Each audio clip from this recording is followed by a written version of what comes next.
श्री कृष्ण हरे गोविंद मुरारी, हे नाथ नारायण वासुदेवा। ओम श्री परमात्मे नमः। श्रीमद् भगवद गीता के 7वें अध्याय का महात्म्य। भगवान शिव कहते हैं, पार्वती, अब मैं 7वें अध्याय का महात्म्य बताता हूँ, जिसे सुनकर कानों में अमृत राशि भर जाती है। पाटलिपुत्र नामक एक दुर्गम नगर है, जिसका गोपुर द्वार बहुत ही ऊंचा है। उस नगर में शंखकर्ण नामक एक ब्राह्मण रहता था। उसने वैश्यवृत्ति का आश्रय लेकर बहुत धन कमाया, किंतु ना तो कभी पितरों का तर्पण किया और ना देवताओं का पूजन। वह धनोपार्जन में तत्पर होकर राजाओं का ही भोज दिया करता था। एक समय की बात है, उस ब्राह्मण ने अपना चौथा विवाह करने का निश्चय करा के लिए पुत्रों और बंधुओं के साथ यात्रा आरंभ करी। मार्ग में आधी रात के समय जब वह सो रहा था, तो एक सपने में कहीं से आकर उसकी बाह में काट लिया एक सर्प ने। उसके काटते ही ऐसी अवस्था हो गई कि मणि, मंत्र और औषधि आदि से भी उसके शरीर की रक्षा असाध्य जान पड़ी। तत्पश्चात कुछ ही क्षणों में उसके प्राण पखेरु उड़ गए। फिर बहुत समय के बाद वह प्रेत सर्प योनि में उत्पन्न हुआ। उसका चित्त धन की वासना में बंधा था।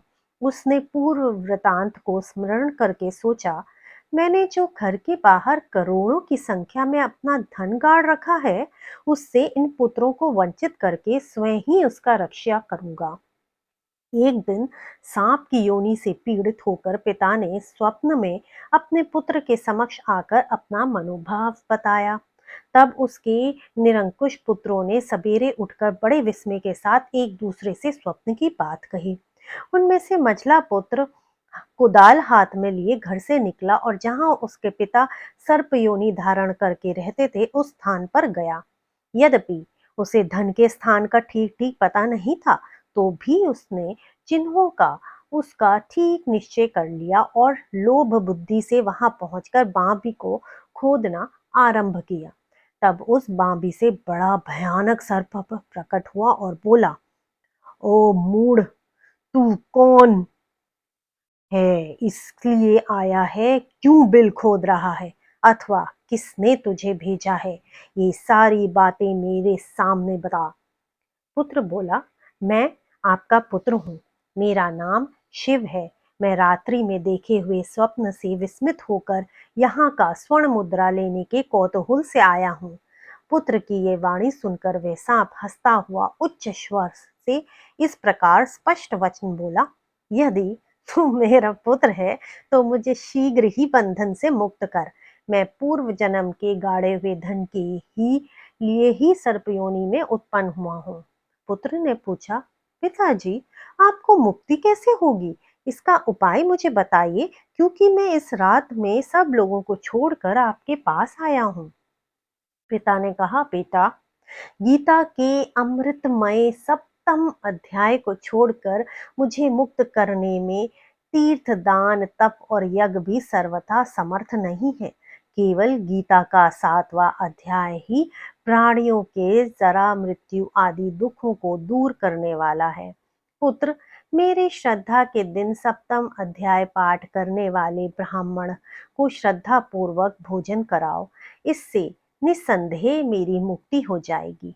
वत्स, अपनी शक्ति के अनुसार पूर्ण श्रद्धा के साथ वेद विद्या में प्रवीण अन्य ब्राह्मणों को भी भोजन कराना।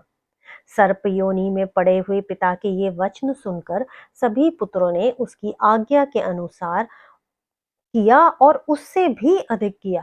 तब शकुंकर्ण ने अपने सर्प शरीर को त्याग कर दिव्य देह धारण किया और सारा धन पुत्रों के अधीन कर दिया। पिता ने करोड़ों की संख्या में जो धन बांट कर दिया था, उससे वे सदाचारी पुत्र बहुत प्रसन्न हुए। उनकी बुद्धि धर्म में लगी हुई थी, इसलिए उन्होंने बावली, कुआं, पोखरा, यज्ञ तथा देव मंदिर के लिए उस धन का उपयोग किया और अन्नशाला भी बनवाई। तत्पश्चात 7वें अध्याय का सदा जप करते हुए उन्होंने मोक्ष प्राप्त किया।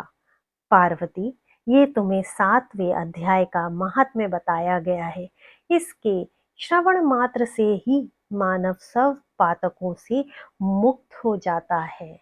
जय श्री कृष्ण।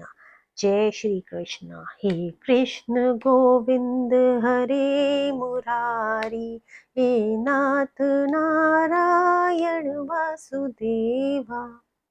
जय श्री कृष्ण।